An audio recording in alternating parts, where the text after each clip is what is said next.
Okay, hi guys, welcome to Classroom Conversations. This is a podcast where we dive into topics about how we can improve our classroom environments and what we can change with our approaches to teaching and learning. Now, I know typically we focus on topics surrounding like the US and how to better our classrooms specific to personal experiences of students in the US. But today we're going to go a little bit more international and we are going to look at a topic that needs to be discussed immediately so that we can change perhaps how we approach teaching, especially to minorities. So before I tell you guys what it is, because that would be way too easy, the topic of discussion for today is going to start off with a story. So picture this. We have an 8-year-old girl. Now, this girl, she loves maths, right? Maths, we love maths. And she is about to take an exam in her class, right? She's halfway through the semester. She's in third grade, fourth grade. And she had studied really, really hard for this exam. This exam is going to determine essentially what level of intellect she is going to be placed for her classes next year. So this is a really important exam. Cool. Now, sending you guys the atmosphere, the scenery. Imagine we're in a classroom, about to take a very important exam. She picks up her pencil, and this little girl, whilst her mind is just focused on this maths exam, something that passes through her head is the idea that she's been told before as a girl she's not good at maths. She's been told by teachers. She's been told by other female friends who feel that way. She's even been told by her mum, who had told her that oh yeah, maths just doesn't run in the family for girls because that's just something that they tend to stray away from. So cool. Now, while she's taking this exam that she was actually really well prepared for, all of these thoughts start combobulating in her head. And what happens is she doesn't do as well in her exam as she should have. Now, you might be thinking, okay, but what does that have to do with, that seems like it's her problem, and how does that seem, how does that impact why we need to change the way we teach, or impact discussions that need to be have? It is because what that girl experienced could be an example of stereotype threat. Now, going into stereotype threat, and trying to explain to you guys what it is, how it came to be, and what we can do about it. Stereotype threat was first identified in the 1990s by psychologists Claude Steele and Joshua Aronson. Now, the basic idea of stereotype threat is that when people are in situations where stereotypes about their by their identifying group, let that be age, race, ethnicity, sexuality, gender. Once those stereotypes are present, that person may feel an added pressure not to conform to those stereotypes. And then this pressure can lead to anxiety, self-doubt, and ultimately poor performances. Going into further about how did these two psychologists come up with a theory on stereotype threat? Essentially, they had a study where they had college students take a very difficult verbal reasoning test. Now, this test, when described as a measure of intellectual ability, Black students scored significantly lower than white students. But when the test was described to the students as a general fun problem-solving quiz, the scores between both Black students and white students were pretty much equal. Now, let's go into a little bit more on what this study is about. The design had 3 conditions. Okay, so for the college students, right, they had African American students and European American college students, and with these 2 populations, they divided them into 3 groups with equal populations in each group. So those 3 groups was they had 3 conditions. The first condition being a diagnostic condition. So in this first group, both black students and white students were told that the test was an assessment of their intellectual ability.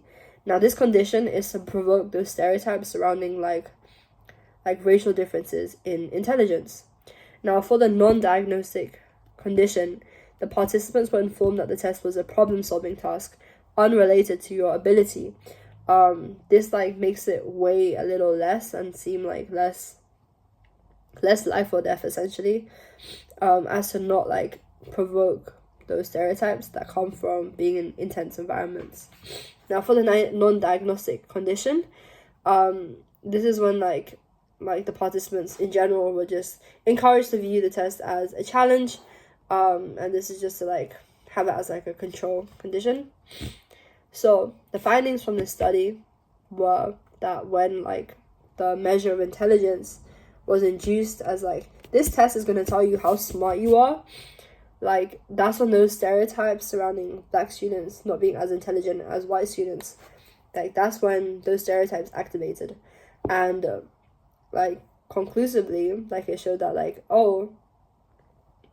the black students in the group where they were told that like the test is of the intellectual like capacity, like they performed significantly worse, even though these students were all like controlled to be of similar intelligence, attending like the same prestigious university in the US. Now, in terms of like why this happened, like the stereotype that black students are less academically capable created extra stress for the students when the test was framed as a measure of intellectual like ability. And then that stress, like the impact that stress had is like what impacted their performance to be like less, I guess. It was a hindrance to their performance. Now, like I want to disclose that like stereotype threat doesn't just apply to like race, it also applies to like other parts about your identity. So females, like females who are like have that intersectionality between race and gender and perhaps sexuality, like sometimes it ends up being like accumulation of all of those stress and anxieties that come from the stereotypes that come into play about like the different identities that they hold. Now, moving on further, it's also important to mention that stereotype threat doesn't just exist in the classroom. Even though for today we're discussing like the role that it plays in classrooms, it's also important to mention that like stereotype threat can exist in like sports teams, in workplaces, even in social interactions. And sometimes like the stereotype doesn't necessarily need to be a negative stereotype about like that group. Even like a positive stereotype can still impact like the anxiety you feel as to not conform to that stereotype, or even to like conform, you know. Okay, so continuing on, the main takeaway is that stereotype threat is not about whether that personal, like it's not about like that individual believing the stereotype themselves. It's about like the awareness that other people might hold those beliefs against you, and like that external pressure is what gets internalized and can impact your performance, especially in classrooms. Now, like remembering the fact that like it's not about you as an individual believing in those stereotypes, it's literally about like whether you are in environments where where you're like super aware about that stereotype, whether you feel like essentially other people are preying on your downfall. As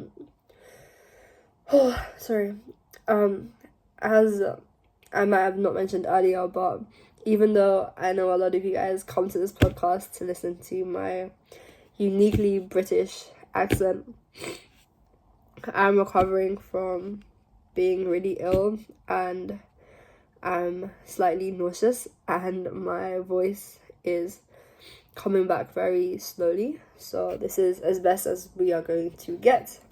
Now, looking at examples in the classroom about stereotype threat, because you might be thinking like, you know, this seems like a very personal you problem type thing, you know, I want you guys to understand really and truly just how common this can like show itself up to be in classrooms of all ages all around the world. So if you picture a high school physics class where there are only 1 or 2 girls enrolled, every time the teacher asks a question, those students might feel like their answer is representative of what all girls will answer. It's like they're speaking on the behalf of like every female they know. And if they get it wrong, essentially, it could prove the stereotype that girls aren't good at physics. Now, like, that added pressure, combined from feeling like they're speaking on the behalf of all these females and they have like this stereotype held against them, can like impact their behavior in the way that like they might hesitate, they might second guess, they might just like not be engaged in total. And then another example is on English language learners.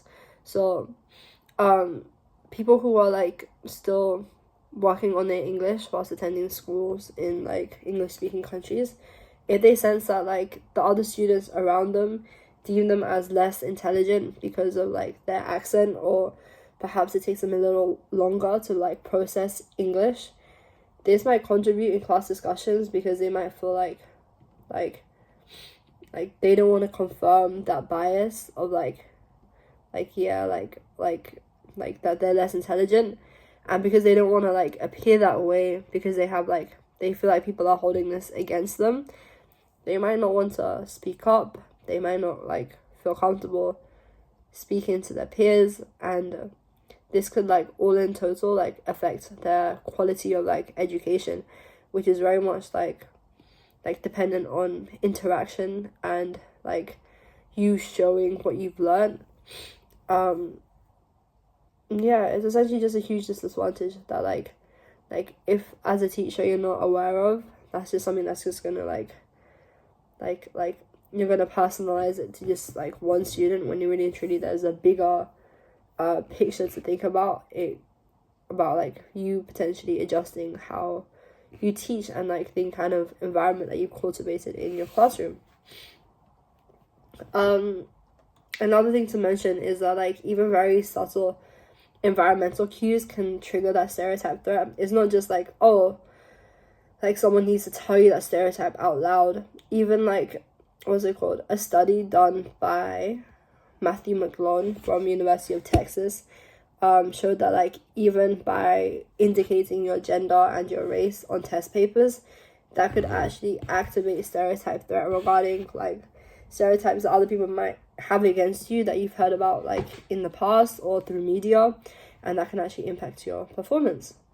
Now, looking at like the broader impact like on why this is such a big deal, at first glance like stereotype threat might seem like an occasional thing and like very personalized to certain populations, but in terms of like the long-term consequence a stereotype threat can have on people, it can like, as I mentioned, like shape a whole student's identity, like how they might like introduce themselves, or their quality of education that they receive, their like how they interact with others socially in classrooms. Like when you're in a school for a large amount of your time, like the majority of the friends you make do end up being like your peers, and if you feel like there are these stereotypes against you regarding like academics, regarding potentially appearances, like stereotypes are so nuanced that it could be about so many different things, but the awareness of that stereotype can heavily impact just like a person's day-to-day, how they feel, and then the behaviors that like cause them to act on it. Looking at how changes can be made by educators to like combat stereotype threat, we can encourage a growth mindset. So Carol Dweck, she's been looking at not stereotype threat particularly, but on how to encourage a growth mindset that can be impacted to like combat stereotype threat and other like other stresses in classrooms. So for her work is that she is suggesting that like students who believe that intelligence and abilities can be developed through like effort and learning are less likely to succumb to stereotype threat. Now, this is because they view challenge and failures as part of the learning process and not as indications of your ability or the confirmation of stereotype threats. So it's essentially the idea of like rewarding effort and like teaching your students that like failing is a big part of learning, instead of like their entire intelligence is like based off like rewards and like grades and stuff. So for example, with like taking intellectual work into consideration, when teachers emphasize the idea that intelligence isn't fixed but can grow with effort, like this helps students embrace the challenges and risks without the fear of conforming to negative stereotypes threats. So like these negative stereotype threats, they can like cause you to have like a fear of failure. So by encouraging like taking risks and like making mistakes, you're actually praising students to like to learn and grow and not see like your growth as like very fixed, but more so like you're just on this journey of learning. Mistakes are opportunities for learning rather than a sign of inadequacy. Other ways that educators can like combat stereotype threat is to have like diverse role models. Now, like we've spoken on representation, but to like reaffirm it for like stereotype threat specifically, representation matters in classrooms. So when students see professionals or like figures who share racial or like gender cultural backgrounds with them, like having that resonation with the person and like seeing this person like excel in what they do, it helps counteract many of like the harmful effects of stereotype threat, like the externalization of that pressure and like internalizing it. There's been research done by Good and Aronson that showcase how like successful females in like STEM like fields, for example like Katherine Johnson, they can inspire other girls in STEM classrooms, because when students see that people like them can succeed, they actually internalize the idea that like success in this field is attainable for everyone. So by including diverse role models in like your classroom settings, you are like as a teacher sending a message that like you can do this too to your students who are of like different ethnicities and genders and races and religions. And like as much as like negativity from the outside can be internalized, positivity from the outside, though much harder, can also be internalized. Okay, continuing on, another way that you could like improve these classroom settings is to have inclusive teaching practices. So for example, having adjustments in like your language and your classroom dynamics can make a difference. So research done by Steele in 1997 showed that like cues like made by teachers when like teaching, like cues made in their language, can influence students' performance in the classrooms. So for teachers, like they could avoid using reinforcing stereotypes unintentionally by being more mindful of like the vocabulary they use when they're teaching. For example, a phrase that like a teacher might use, maybe like, oh, this problem might be tough for some of you, can intentionally like activate that stereotypes to certain students that might feel like the wording of some of you is like talking about them, like may feel like that's an indirect.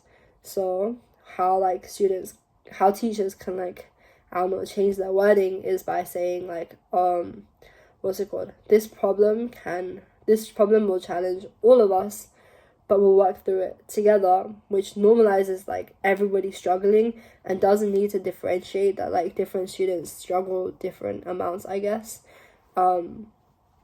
And this actually encourages people to like work together and like use these different people as resources to their growth.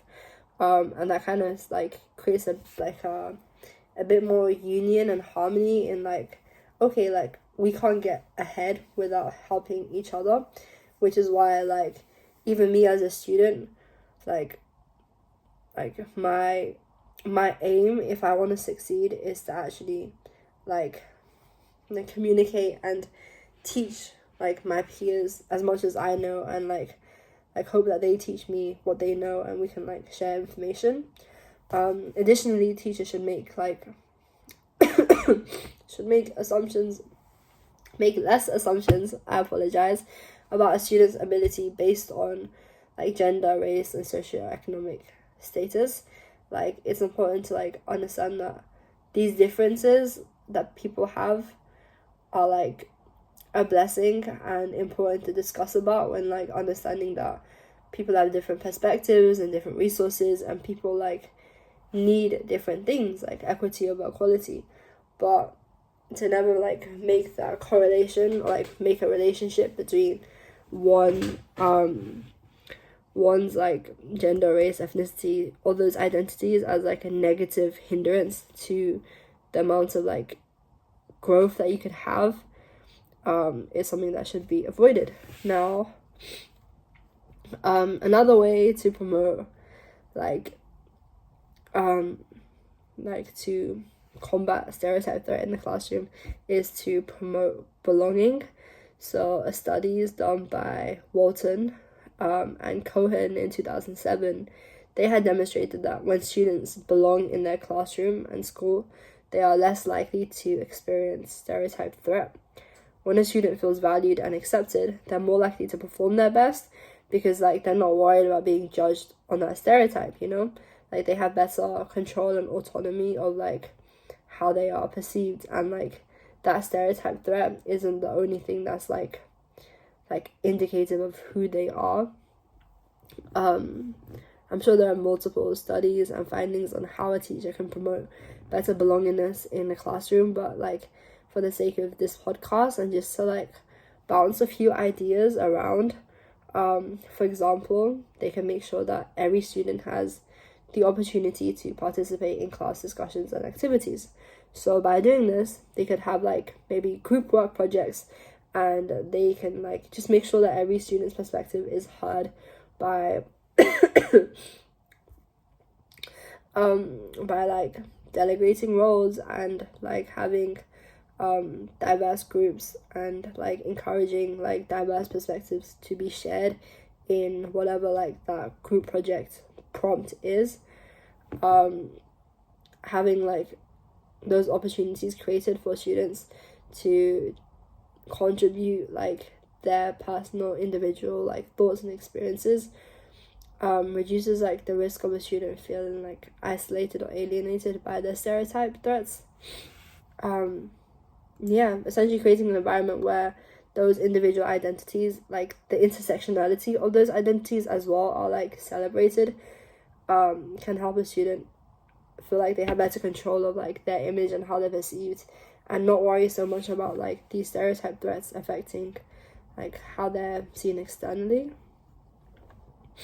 And then the last thing I was going to mention is, I know the stereotype, this podcast is getting a little long, but I promise my voice is like a big slowing down of this. Another way to reduce stereotype threat is to be mindful of like the type of assignments and assessments that we give out in classrooms. So studies done by Johns, Schmader, and Martins in 2005 suggest how like making small changes in how we how we test and have assignments can help like reduce stereotype threat. So for example, you can make it like not necessary for students to identify their race or gender before their exams, or like before their assignments, or not make it a part of like try and make it in an anonymous way where people know that like they're not being judged based off those identities and perhaps the stereotype threats, the stereotypes that you may be aware of that are associated with those identities. And then essentially just making sure that like everything is graded fairly, and like if it's like a group project that is sensitive to race or ethnicity, always promote that, like, having more personal awareness,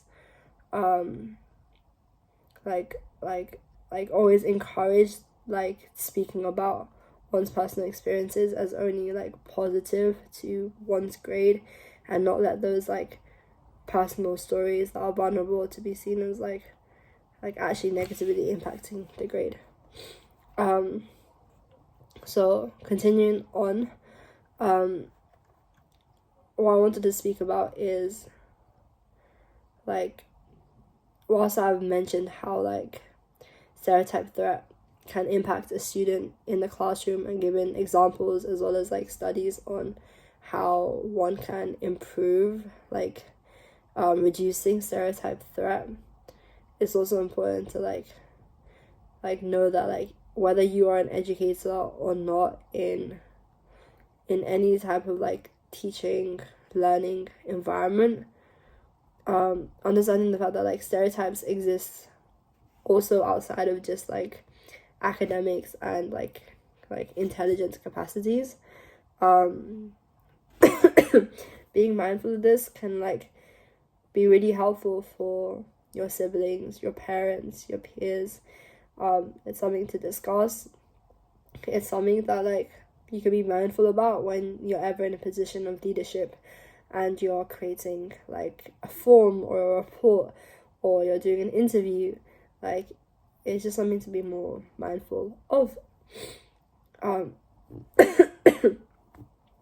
could go deeper into my personal experiences, but I feel like you guys have had enough of me yapping, so I'm just gonna call it a day, and I will see you on our next episode of Classroom Conversations.